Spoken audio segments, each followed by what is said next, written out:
नमस्कार, मैं हूं शांता सिंह। फिट रहे इंडिया के आज के एपिसोड में बात होगी आपकी हड्डियों की सेहत की। कमर दर्द, पीठ दर्द या जोड़ों का दर्द अब किसी बुढ़ापे की बात नहीं है। ये सिर्फ बुढ़ापे में लोगों को परेशान नहीं करता, बल्कि हर उम्र के लोगों को अब परेशान कर रहा है। स्क्रीन टाइम बढ़ा नहीं कि गर्दन दुखने लगती है, जरा सा बैठे नहीं कि पीठ दुखने लगती है, यहाँ तक कि कई लोगों की खड़े खड़े हड्डियां भी चटक जाती हैं। ये एक बड़ी समस्या है, क्योंकि अगर हड्डियां मजबूत ना हो तो रोजमर्रा के कामों पर तो असर पड़ता ही है, साथ ही कई मामलों में ये जिंदगी की रफ्तार को भी थाम देता है। हमारे साथ हैं देश के जाने माने ऑर्थोपेडिक सर्जन डॉक्टर राहुल खरे। आइए उनसे जानते हैं कि हम कैसे अपनी बोन्स की सेहत का ध्यान रख सकते हैं, अपने जॉइंट्स का ध्यान रख सकते हैं और अपने घुटनों का ध्यान रख सकते हैं। सर, बहुत स्वागत है आपका। नमस्कार सर, आपसे मैं सबसे पहले ये जानना चाहूँगी कि जो जॉइंट्स की समस्या है, जो जोड़ों का दर्द है, वो बहुत कॉमन होता जा रहा है। इसकी वजह क्या है और हम इसे कैसे इससे राहत पा सकते हैं? देखिए, जोड़ों का दर्द जो है वो बहुत कॉमन सच में होता जा रहा है और उसके बहुत सारे कारण हैं और ये हर उम्र के लोगों को असर करता है। बचपन से लेकर बुढ़ापे तक कई प्रकार की बीमारियां हैं जो कि जोड़ों को ख़राब कर देती हैं। जैसे कि अगर बचपन में ले लें तो बच्चों में एक चीज़ होती है जिसको हम जुवेनाइल रूमेटॉइड आर्थराइटिस बोलते हैं। ये एक ऑटोइम्यून डिसऑर्डर है जो कि छोटे बच्चों में हो जाता है और उससे जोड़ ख़राब हो जाते हैं, जोड़ों में दर्द होता है, जोड़ टेढ़े हो जाते हैं। यही जब यंग एज में होते हैं लोग, उनके भी जोड़ ख़राब हो जाते हैं रूमेटॉइड आर्थराइटिस से। और भी बीमारियां होती हैं, जैसे किसी लोगों का यूरिक एसिड बढ़ जाता है तो भी हो जाता है। और जैसे जैसे उम्र बढ़ती है तो उम्र बढ़ने की वजह से जैसे कि शरीर में हर भाग में बदलाव आ जाते हैं उम्र बढ़ने की वजह से, वैसे ही जोड़ भी ख़राब होने लग जाते हैं और उसको हम ऑस्टियोआर्थराइटिस बोलते हैं। तो इसलिए हर उम्र में जोड़ ख़राब हो सकते हैं, जोड़ों में दर्द हो सकता है और उसके लिए जल्दी डॉक्टर के पास जाकर डायग्नोसिस की ज़रूरत है और उसके इलाज की ज़रूरत है। सर, लेकिन हमें पता कैसे चलेगा जब पेन होने लगे? तो हमें कैसे पता चलेगा? कई बार हमें लगता है हमें चोट लग गई, तो हम कैसे आइडेंटिफाई करें कि अब हमें डॉक्टर के पास जाने की ज़रूरत है? क्योंकि कई बार होता ये है कि हम यंग होते तो हमें लगता है हमें तो दर्द हो ही नहीं सकता। वो जोड़ों में अगर दर्द है, घुटनों में दर्द है या पीठ में दर्द है, तो ऐसे ही हमारा पोस्चर कुछ गलत होगा, हमारे सोने उठने में कोई दिक्कत हो गई होगी। तो क्या कुछ खास तरह के इसके लक्षण होते हैं जिससे हम पहचानें कि अब आपको जोड़ों की समस्या या पीठ की समस्या शुरू हो चुकी है और हमें डॉक्टर से मिलना चाहिए? हाँ, तो काफ़ी लोगों को दर्द होते हैं, हम सभी को होते हैं, तो जो कि कुछ दिनों तक चलते हैं और उसके बाद वो ठीक हो जाते हैं।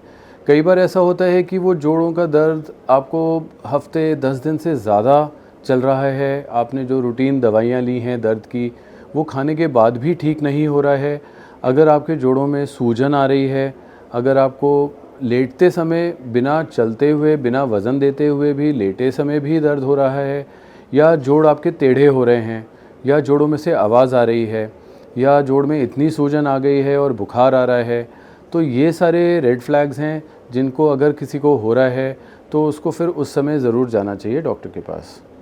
सर, इसी के साथ एक चीज़ और जो देखने में आ रही है वो है पीठ में दर्द, क्योंकि लोग घंटों बैठकर काम करते हैं, कंप्यूटर पर बैठ के काम करते हैं, गाड़ी चलाते हैं, इस वजह से वो पीठ का दर्द अब कॉमन होता जा रहा है या फिर कोई और समस्या? हमारी हड्डियां वाकई कमज़ोर हो रही हैं, हमारी रीढ़ की हड्डी पे भी इसका असर आ रहा है। कमर का दर्द बहुत ही आम प्रॉब्लम है जो कि पेशेंट्स हमारे पास आते हैं और उसके भी बहुत सारे कारण हैं, लेकिन जैसे कि आपने अभी बताया कि यंग लोगों में खासकर हो रहा है, काम की वजह से हो रहा है। आजकल लोग ज़्यादातर डेस्क जॉब है, बैठ के कंप्यूटर पे काम करते हैं, 8-8, 10-10 घंटे काम करते हैं, दूर दूर तक ड्राइव करते हैं, तो उसके पोस्चर की वजह से, अगर उनका पोस्चर सही नहीं है, अगर उनमें विटामिन डी की कमी है, अगर उन्होंने वो एक्सरसाइज नहीं करते हैं, तो इन सब कारणों की वजह से उनको कमर का दर्द हो जाता है। और भी बहुत सारे कारण हैं जो कि किसी भी उम्र में, बच्चों से लेके एडल्ट्स तक हो सकते हैं। जैसे कि अगर उनको कोई चोट लग जाए तो रीढ़ की हड्डी टूट सकती है, उससे दर्द होता है, या उनको कोई इन्फेक्शन हो जाए, जैसे कि हमारे देश में टीबी की बीमारी बहुत कॉमन है, टीबी की बीमारी होने से भी रीढ़ की हड्डी में टीबी हो सकती है। और यंग एज में उनको एंकिलोजिंग स्पॉन्डिलाइटिस हो सकती है, और भी बहुत सारी बीमारियां हैं जिनकी वजह से कमर में दर्द होता है। बट सबसे कॉमन जो होता है वो आजकल वो पोस्चर की वजह से है, सही नहीं बैठने से, बहुत देर तक कंप्यूटर पे काम करने की वजह से इन सब कारणों की वजह से कमर में दर्द रहता है। तो सर अगर जोड़ों में दर्द हो, पीठ में दर्द हो, कमर में दर्द हो तो हम क्या करें, कैसे इससे हमें राहत मिलेगी? तो उसके लिए जानना ज़रूरी है कि कारण क्या है। तो अगर किसी मरीज़ को काफ़ी लंबे समय तक दर्द चल रहा है और आम रूटीन दर्द की दवाइयों से नहीं आराम हो रहा है, तो फिर उसे डॉक्टर के पास जाना चाहिए। डॉक्टर उनसे पूछेंगे कि कब से दर्द है, क्या कारण है, कैसे शुरुआत हुई, धीरे धीरे शुरुआत हुई या एकदम से दर्द शुरू हुआ, क्या वो दर्द सिर्फ कमर में ही है या पैरों में भी जा रहा है। ये सब पूछने के बाद एग्ज़ामिनेशन ज़रूरी होता है। पेशेंट को एग्ज़ामिन करते हैं, देखते हैं कि क्या क्या उनके और साइंस हैं जिसकी वजह से हमें पता चल जाता है, आइडिया हो जाता है कि क्या बीमारी है और क्या कारण हो सकता है। उससे भी नहीं अगर पक्का पता चलता है तो फिर जांचें होती हैं, कुछ खून की जांच होती हैं या एक्सरे कराते हैं या एमआरआई कराते हैं। इन सब चीज़ों से एक बार कारण पता चल जाए कि दर्द हो क्यों रहा है तो फिर उस कारण का इलाज करते हैं। अगर किसी का हमें पता चलता है कि विटामिन डी कम है तो विटामिन डी के सप्लीमेंट्स दे देते हैं।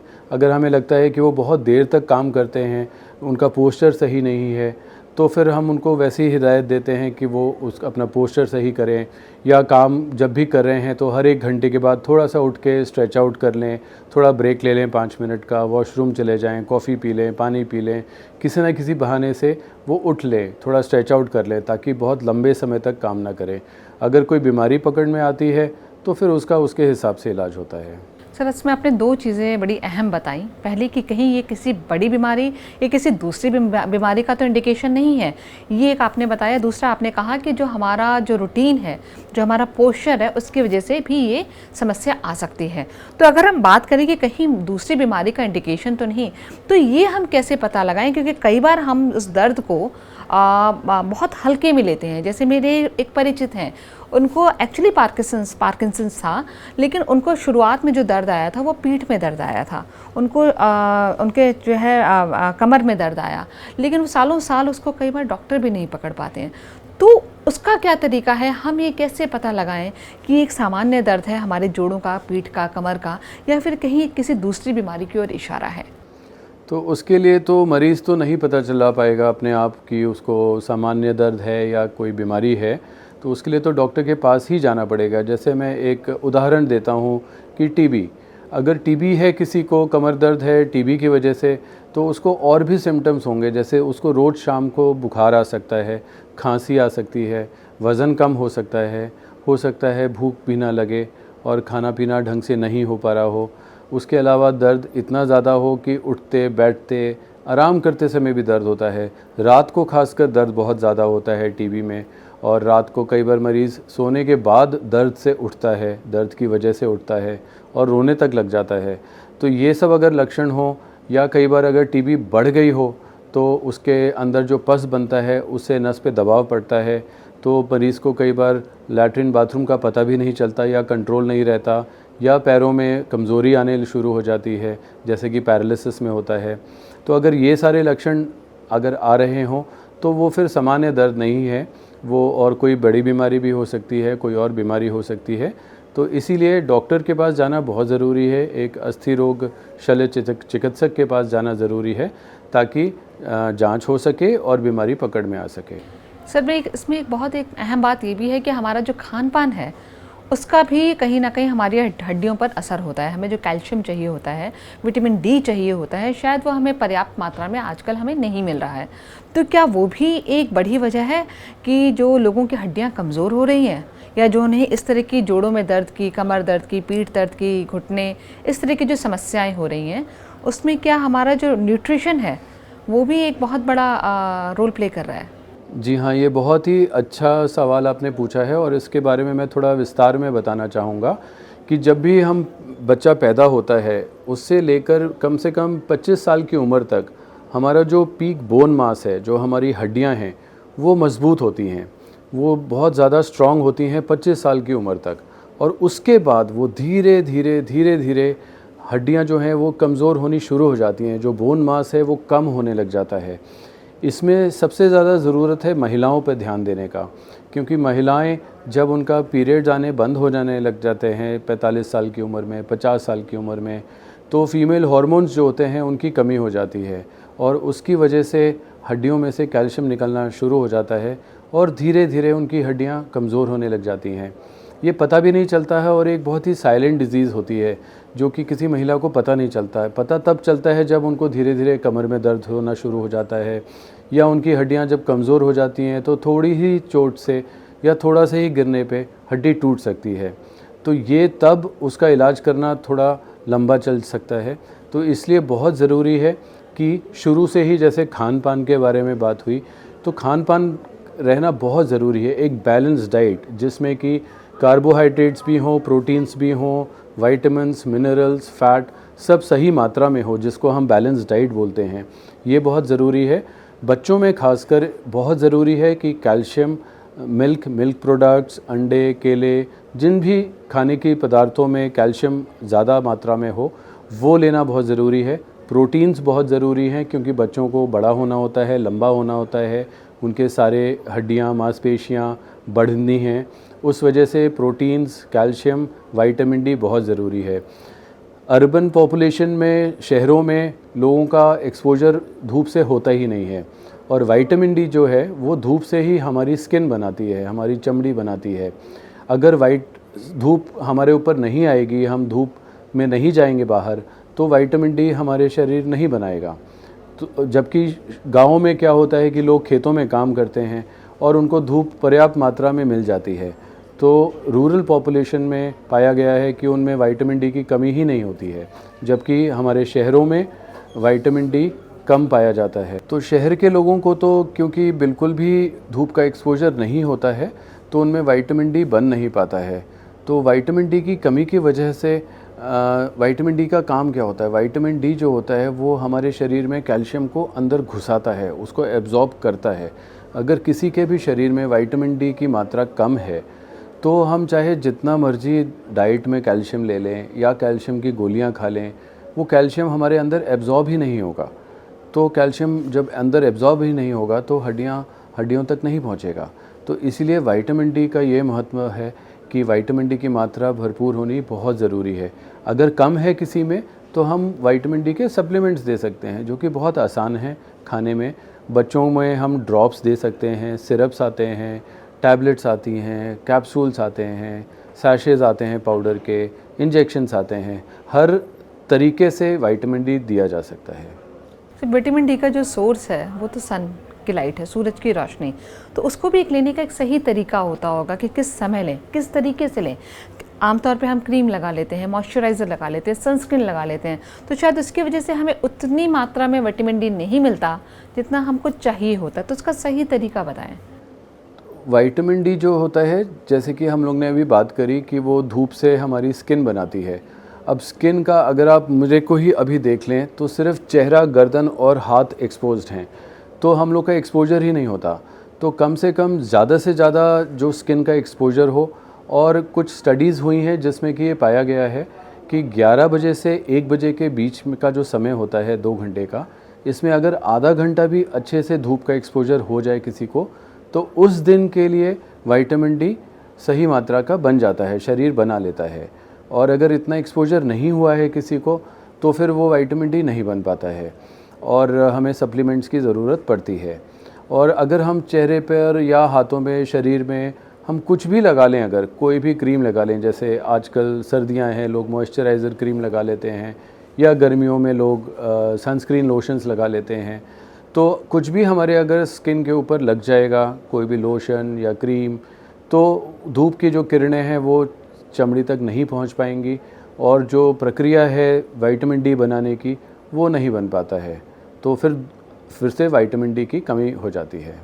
सर, इसमें आपने एक महत्वपूर्ण बात बोली कि सप्लीमेंट्स हमें लेने चाहिए विटामिन डी के, चाहे कैल्शियम के।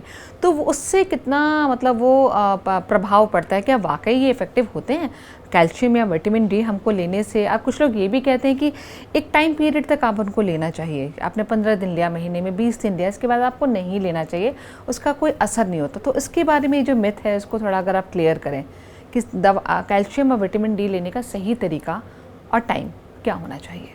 तो कैल्शियम और विटामिन डी बहुत ज़रूरी हैं, जैसा कि हमने अभी देखा। हड्डियों के लिए, मांसपेशियों के लिए और भी शरीर के फंक्शंस के लिए कैल्शियम भी ज़रूरी है, विटामिन डी भी ज़रूरी है।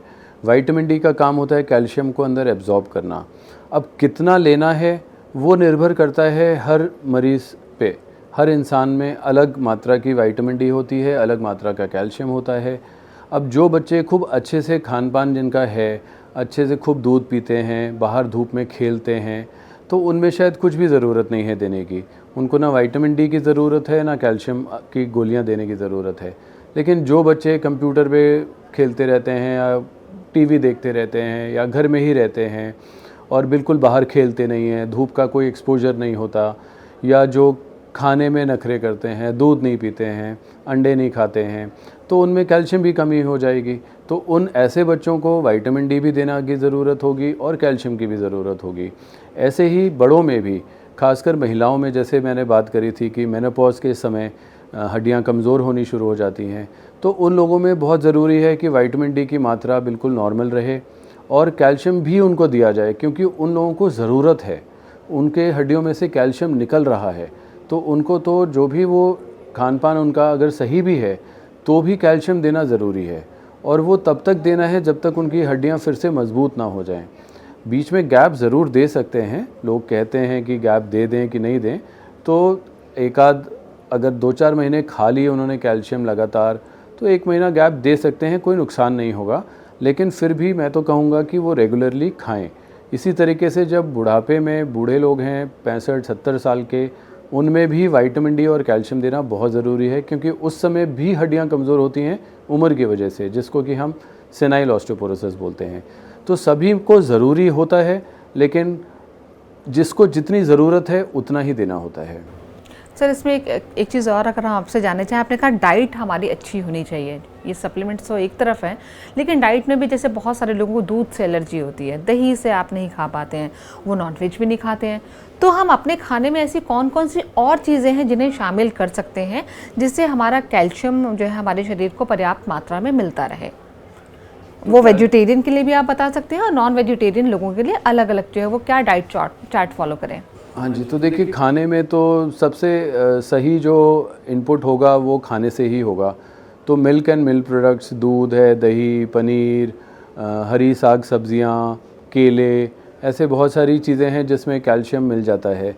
और नॉनवेज फूड में भी कैल्शियम बहुत होता है, अंडे में होता है और चिकन में होता है। तो ये सारी चीज़ें खाने से कैल्शियम की मात्रा पूरी हो जाती है। अगर नहीं कोई खा पाता है, जैसे आप कह रहे थे कि किसी को एलर्जी है, कई लोगों को होती है, दूध से एलर्जी होती है, कुछ लोगों को खाना वो पसंद नहीं होता है, या किसी और कारण की वजह से वो नहीं खाना चाहते हैं, तो फिर उनके पास सिर्फ सप्लीमेंट्स लेने के अलावा और कोई रास्ता नहीं होता। तो और सप्लीमेंट्स लेने भी कोई मुश्किल नहीं होते हैं, वो आराम से ले सकते हैं।